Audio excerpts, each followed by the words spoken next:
Hello everyone, I am Rafi. ফিজিক্সের second chapter motion দিয়ে শুরু করছি। ফার্স্টে মোশন পড়ার জন্য আমাদের দুইটা কনসেপ্ট ক্লিয়ার করতে হবে। ফার্স্টেরটা হচ্ছে রেস্ট অ্যান্ড সেকেন্ড হচ্ছে পজিশন। ঠিক আছে, এখন রেস্ট কি? রেস্ট হচ্ছে যখন তোমার পজিশন চেঞ্জ হচ্ছে না উইথ রেসপেক্ট টু টাইম। যেমন আমি এখানে দাঁড়ায় আছি, আমার কোনো পজিশন চেঞ্জ হচ্ছে না, ডিসপ্লেসমেন্ট হচ্ছে না, এর মানে আমি রেস্টে আছি। ঠিক আছে, আর যখন আমার পজিশন চেঞ্জ হবে with respect to time, then I am in motion. There are 5 types of motion. First of all, linear motion. Linear motionটা হচ্ছে স্ট্রেট লাইন। যখন তোমার মোশনটা একটা স্ট্রেট লাইনে উইথ টাইম বাড়ছে, স্ট্রেট লাইনটা যে কোনো অ্যাক্সিসে হতে পারে।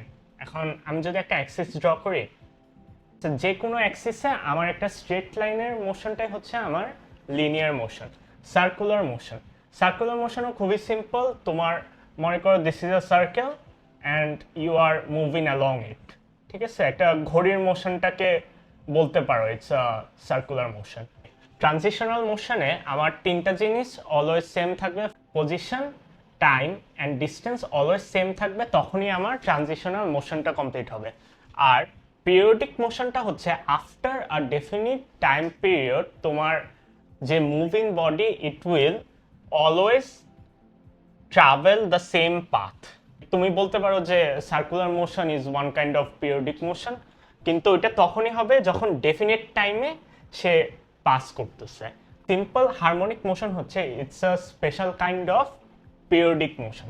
ঠিক আছে, so simple harmonic motion is actually connected with periodic motion. খুবই ইম্পর্টেন্ট টপিক এটা, হচ্ছে difference between vector and scalar. So in physics there are two types of quantities. ওগুলা কি কি? Vector and scalar. ঠিক আছে, এখন ভেক্টর আর স্কেলারের মধ্যে ডিফারেন্সটা কি? তুমি মনে করো একটা রাস্তায় হাঁটছো, এখন তোমার একটা ডেফিনিট ডাইরেকশন ওয়াইজ তোমার যদি হাঁটাটা হয়, then that is your vector. তো কি তোমার একটা স্পিড আছে, you have a speed and it is in a definite direction, then it is your vector. স্পিডটাকে আমি বলতে পারি ম্যাগনিটিউড। তো ভেক্টর কোয়ান্টিটিতে কি আছে? ম্যাগনিটিউডও আছে, আবার ডাইরেকশনও আছে। ডাইরেকশনটা কি হতে পারে? Positive or negative. স্কেলার কোয়ান্টিটিতে শুধুমাত্র তোমার ম্যাগনিটিউড থাকবে। ঠিক আছে, একটা স্কেলার কোয়ান্টিটির এক্সাম্পল হতে পারে টাইম। ঠিক আছে, কারণ টাইমের কোনো ডাইরেকশন নাই। কিন্তু আবার একটা ভেক্টর কোয়ান্টিটির এক্সাম্পল হতে পারে তোমার ভেলোসিটি। ভেলোসিটিতে আমরা আসি, velocity is the rate of change of displacement per unit time. ভেলোসিটিকে আমরা লিখতে পারি ভেলোসিটি ভি।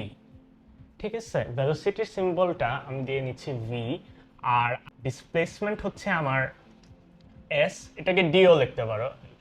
আরেকটা হচ্ছে টাইম, টাইম হচ্ছে আমার টি। ঠিক আছে, so velocity is displacement per unit time, therefore আমি ভেলোসিটিকে লিখতে পারি V is equal to S by T. ঠিক আছে, এখন তোমার ভেলোসিটির ইউনিট জানতে হতে পারে। আমরা জানি ডিস্টেন্সের এসআই ইউনিট হচ্ছে মিটার, আর টাইমের ইউনিট হচ্ছে আমার seconds. Therefore what is velocity? Velocity is equal to meter per seconds. ঠিক আছে, আমরা এইভাবে লিখবো না, আমরা সিম্বলে লিখবো। মিটারের সিম্বল হচ্ছে আমার এম, আর সেকেন্ডের সিম্বল হচ্ছে আমার এস। ঠিক আছে, so velocity is equal to metre per second. এটা তো ইউনিট গেল। এখন আমার ভেলোসিটির ডাইমেনশন বের করতে লাগবে। ভেলোসিটির ডাইমেনশন এটা ম্যাক্সিমাম এমসিকিউর জন্য আসে, তো আমি লিখে দিচ্ছি for MCQ dimension of velocity. ঠিক আছে, তো আমরা একটু আগে ইউনিটটা কি বের করলাম? Metre per second. ঠিক আছে, এখন মিটারকে আমরা যদি ফান্ডামেন্টাল কোয়ান্টিটিতে লিখি, তো metre is a fundamental quantity কিসের? লেন্থের।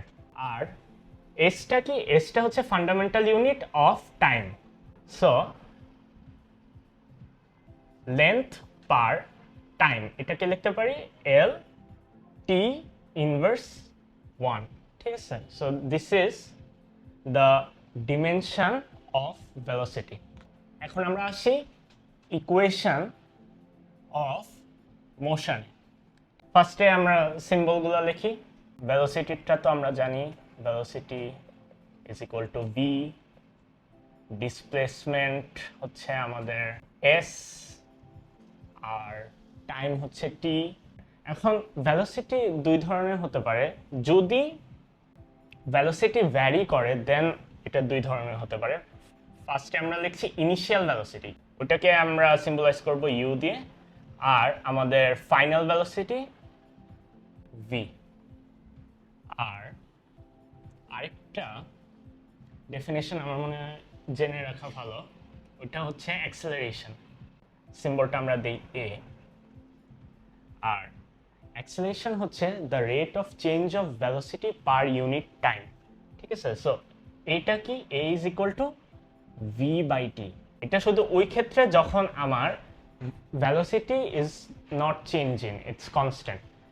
আবার এখন আমরা যদি ভ্যারিয়েন ভেলোসিটি থাকে দেন আমার এ ইজ ইকুয়াল টু হচ্ছে final velocity that is V minus initial velocity that is U divided by T. এখন অ্যাক্সেলারেশনের ইউনিটটা আমার কি হবে? আমরা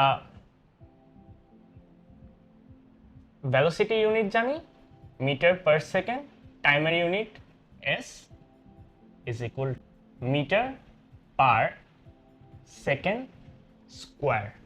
এটা থেকে যদি আমি এখন ডিমেনশন বের করতে চাই, তো ডিমেনশনটা কি হবে? লেন্থ আর time inverse 2। So that is our dimension of acceleration. এখন আমরা দুটো ইকুয়েশন পেয়েছি। ফার্স্টেরটা হচ্ছে v is equal to S T, এর পরেরটা হচ্ছে a is equal to v minus U divided by T. এখন আমরা ফার্স্ট ইকুয়েশন থেকে s এর ভ্যালু বের করে ফেলতে পারি, s is equal to vt।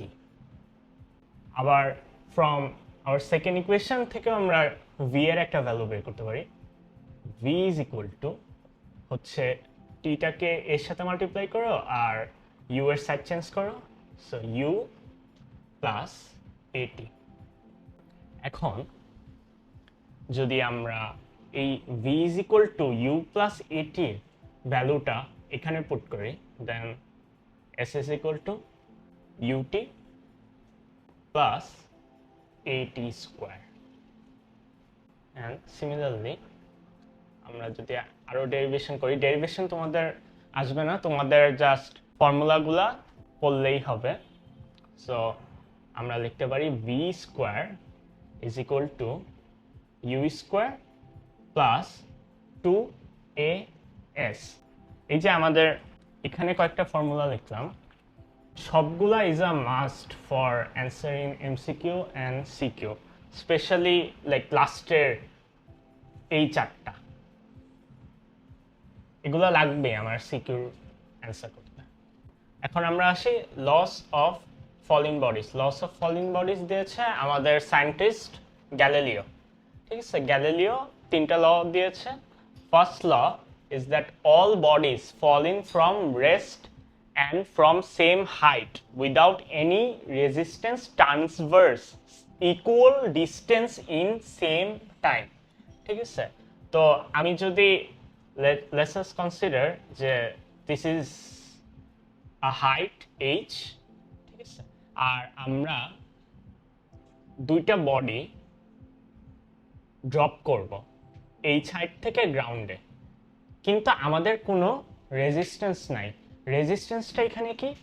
Air friction হতে পারে, ঠিক আছে, যে কোনো এক্সটার্নাল ফ্রিকশন যেটা এই বডির ফলটাকে অপোজ করবে, দ্যাট ইজ আওয়ার রেজিস্ট্যান্স।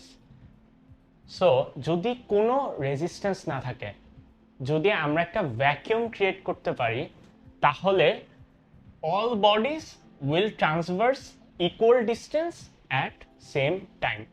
আবার আমাদের সেকেন্ড ল বলছে যে velocity acquired by freely falling body from a given time is directly proportional to that time.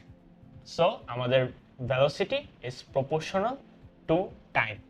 Last law বলছে আমাদের the distance h traversed by a freely falling body in a given time t is directly proportional to the square of the given time. তো আমরা কি লিখতে পারি h is proportional to t square. এই তিনটা ল অনেক ইম্পর্ট্যান্ট, এগুলো always A number or B নাম্বারে আসে, বলতে পারে যে state 3 laws of falling bodies, ঠিক আছে। আর যেহেতু আমরা ফলিং বডিসে আসছি, আমরা মোশনের ইকুয়েশনগুলা ফর আ ফলিং বডিস হিসাবেও লিখতে পারি। এখানে যেহেতু